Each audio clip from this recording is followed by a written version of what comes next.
Varicose veins తో బాధపడుతున్నారా? దసరా సందర్భంగా ఉచిత కన్సల్టేషన్, సర్జరీపై 20% వరకు డిస్కౌంట్. నమస్తే రమగారు. నమస్తే జయ. రమగారు, మనం నవరాత్రులకు సంబంధించి ఒక్కొక్క రోజు అమ్మవారి అలంకరణ, అలానే పూజా విధానం, మనం పాటించాల్సిన విధి విధానాలు అన్నీ క్లుప్తంగా మాట్లాడుకున్నాం. మరి దశమి ఈ రోజు యొక్క విధానం, ఈరోజు ఎలాంటి నైవేద్యాలు పెట్టాలి, ఎలాంటి పూజా విధానం ఉంటుంది, ఇవన్నీ కూడా ఒక్కసారి. రాజరాజేశ్వరి దేవి అలంకారాన్ని చేస్తారు. విజయవాడ అమ్మవారి దేవాలయంలో రాజరాజేశ్వరి అలంకారం చేస్తారు. అన్ని చోట్ల కూడా రాజరాజేశ్వరే కనపడుతుంది. రాజరాజేశ్వరి అంటే పెద్ద సింహాసనం మీద కూర్చుని ఉన్న తల్లి, అటు ఇటు లక్ష్మీదేవి, తర్వాత సరస్వతీదేవి చామర్లు వీస్తున్నట్టుగా చెరుకు విల్లు ధరించి అటు ఇటుగా లలితా స్వరూపంలాగానే కనపడుతుంది. రాజరాజేశ్వరి అష్టకము అవి చదువుకుంటారు. అమ్మవారికి అది అర్చన చేస్తారనమాట. కొన్ని దేవాలయాల్లో అపరాజిత పూజ చేస్తారు. అపరాజిత అంటే నిన్నటి దాకా ఈమె యుద్ధం చేసింది. అవును, అమ్మవారి యుద్ధంతో మొత్తం దేవతలకి వాళ్ళకి కావలసినటువంటి అన్ని అఖండ ఐశ్వర్య ప్రాప్తి, అఖండ రాజ్య ప్రాప్తి, స్వర్గప్రాప్తి అన్నీ లభించినాయి. వాళ్ళు కోరిన కోరికలు తీరినాయి. మానవులకి మా రాక్షస భయం లేదు, దేవతలకేమో శత్రుబాధ నివృత్తి కలిగింది. వీళ్ళంతా పోయారు కదా ఒకళ్ళ తర్వాత ఒకళ్ళు. మహిషాసురుడు చివరివాడు. భూమి నిశ్శేషంగా నిష్కంటకంగా అయిపోయింది, రాక్షసులు లేకుండా చేసేసింది. ఇప్పుడు అపరాజిత అంటే ఎవ్వరి చేత ఓడింప శక్యం కానిది, పరాజయం అన్నది లేని తల్లి. ఆ అపరాజిత స్వరూపాన్ని ఈరోజు పూజిస్తారు. ముందు రోజు మహిషాసుర మర్దిని స్వరూపంలో కనపడిన అమ్మ శాంత స్వరూపిణిగా స్థిమితంగా కూర్చుని వరాలిచ్చే తల్లిగా దర్శనమిస్తుంది. కనకదుర్గ ఆలయంలో అమ్మవారికి రాజరాజేశ్వరి అలంకారణ చేస్తారు. ఈ రోజున గులాబీ రంగు వస్త్రధారణ, గులాబీ రంగు వస్త్రాన్ని ఇవ్వడము, రోజ్ కలర్ అనుకో కాస్త అటుగా పింక్కి దగ్గరగా ఉండేది గులాబీ రంగు ఇస్తారు. తర్వాత ఏమో అమ్మవారికి బూరెలు, పులిహోర మొదలైన పదార్థాలతోటి మహానివేదన సమర్పిస్తారు.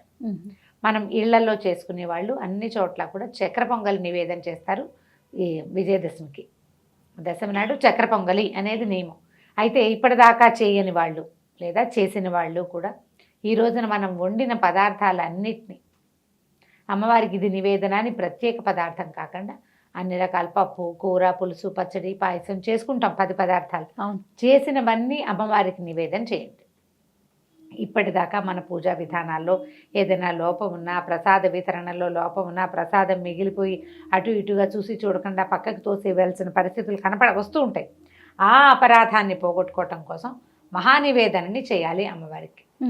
నవదుర్గలు నిన్నటితోటి పూర్తయిపోయారు కాబట్టి నవదుర్గలు అయిపోయాక దేవాలయాల్లో ఆ నవదుర్గా పూజ చేసిన వాళ్ళు అపరాజిత పూజ చేసుకుంటారు.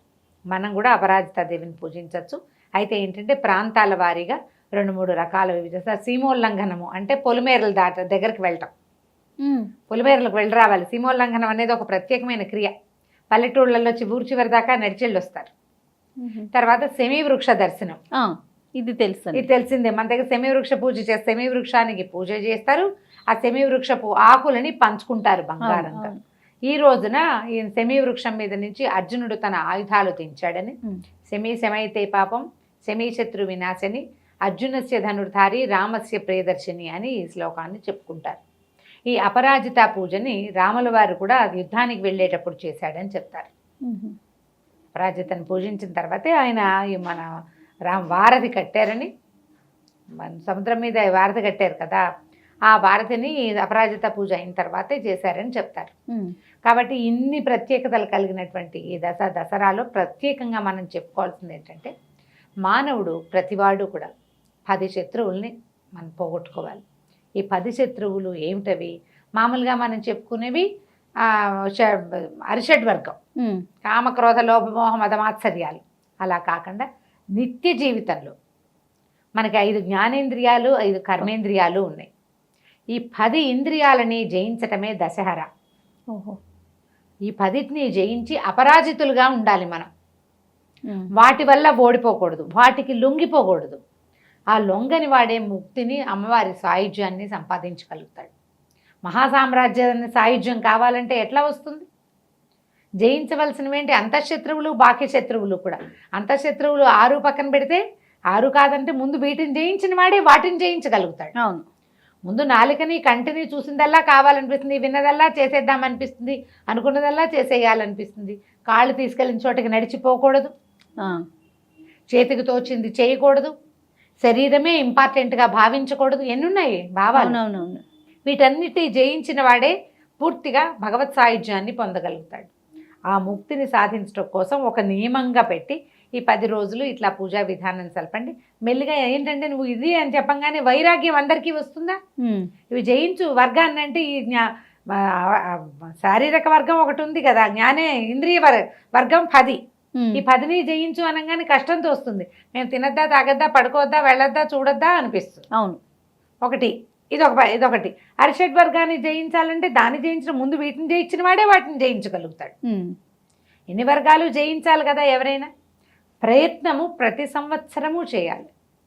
కొంతమంది ఆ దారి పట్టగలుగుతారు. దీంట్లో ఉన్న లోతు అది మనం తెలుసుకోవాలి. ఆమె శత్రువుల్ని జయించింది, రాక్షసుల్ని జయించింది. పైగా మనకేం చెప్తారంటే ఈ మన మహాలయ పక్షాలు ఉన్నాయి కదా, మహాలయ పక్షాలు అవి యుద్ధపక్షమని, ఇది విజయపక్షమని చెప్తారు. ఉహు, ఆ యుద్ధాల్లో ఓడిపోయినటువంటి దేవతలు అమ్మవారి సహాయంతో, ఆమె యొక్క కృపతోటి ఈ యుద్ధాలు జయించి ఇవాళ వాళ్ళు తమ రాజ్యాన్ని పొందారు. ఉమ్, రావణాసురుడిని కూడా ఈ 10 రోజులు యుద్ధం చేసి నవమి నాడు రావణాసురుడు గతించాడు. విజయదశమి నాడు రాముడు అపరాజిత పూజ చేశాడని కూడా చెప్తారు, రాముల వారు చేశారు అని. ఇన్ని ప్రత్యేకతలు ఉన్న దసరా పండుగని 10 రోజులు చేయకపోయినా చివరి రోజు సెలవు లభిస్తుంది కాబట్టి ఈ రోజున లలితా సహస్రం చదువుకోవచ్చు, లక్ష్మీ అష్టోత్తరం వస్తే చదువుకోవచ్చు, ఖడ్గమాలు వస్తే చదువుకోవచ్చు, రాజరాజేశ్వరి అష్టకం వస్తే చదువుకోవచ్చు. చిద్రూపీ పరదేవత భగవతి శ్రీరాజరాజేశ్వరి ఈ మకుటంతో ఉన్నటువంటి రాజరాజేశ్వరి అష్టకాన్ని చదువుకుని మన ఇంట్లో చేసిన 4 పదార్థాలని అమ్మవారికి నివేదన చేసి వచ్చే సంవత్సరం కూడా ఇలాగా ఈ విధంగానే నీ మహాసామ్రాజ్య సేవాకాలాన్ని మాకు ఇవ్వమ్మా అని నమస్కారం చేసుకోవచ్చు. కుదిరిన పువ్వులు, ఉమ్, ఏ పువ్వులు దొరికితే ఆ పువ్వులతోటి అమ్మవారికి పూజ చేసుకోవటం, అష్టోత్తరం చేసుకోవచ్చు. లలితా సహస్రనామం ఎట్లాగూ చదువుకుంటాం. స్నేహితులతోటి ప్రసాదాన్ని పంచుకోండి. ఈ పండుగని ఆనందప్రదంగా జరుపుకోండి. 10 రోజుల పండుగ. మనం బతుకమ్మని ముందే పంపించేస్తారు. తెలంగాణ రాష్ట్రంలో అష్టమి నాడే బతుకమ్మ వెళ్ళిపోతుంది. నవమి దశములు దసరా పండగగా చేసుకుంటారు. ఇక్కడ కూడా జరిగేది అదే. ఈ దశమి నాడు ఏం చేస్తారు, ఈ సెమి వృక్షాన్ని చూసి కాస్త జమ్మి ఆకుల్ని అందరికీ పంచుకుంటారు. జమ్మి ఆకు ఏంటిది, పెద్దవాళ్ళకి దండం పెడితే 2 బంగారం అంటారు జమ్మి ఆకులు. ఆకుని బంగారం అంటాం ఓన్లీ భారతదేశంలో మాత్రమే ఉంది, గమనించగలరు.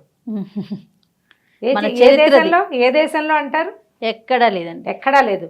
వృక్షాన్ని దాన్ని ఇంకొక చెట్టు పాతాలి. ఈ సంవత్సరం ఒక జమ్మి చెట్టుని ఎక్కడైనా పాతి పెట్టేందుకు ప్రయత్నం చేసుకోండి.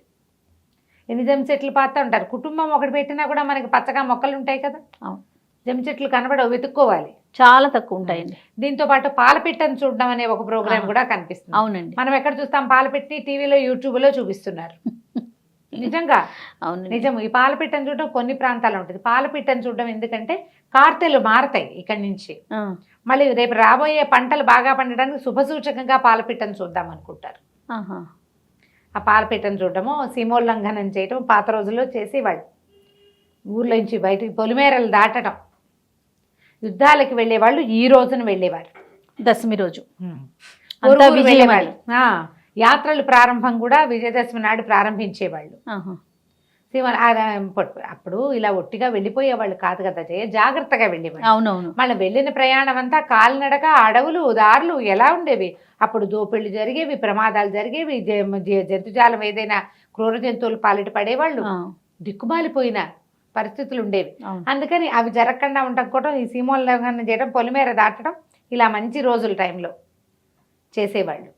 ఈ విజయదశమి నాడు విద్యలు మొదలు పెట్టుకోవచ్చు, కొత్త పనులు ఏమైనా కూడా ప్రారంభం చేసుకోవచ్చు, కొత్త కార్లు ఇంటికి తెచ్చుకోవచ్చు, కొత్తగా బంగారం కొనుక్కోవచ్చు, కొత్త వ్యాపారానికి శ్రీకారం చుట్టచ్చు, కొత్త దస్త్రం పెట్టుకోవచ్చు.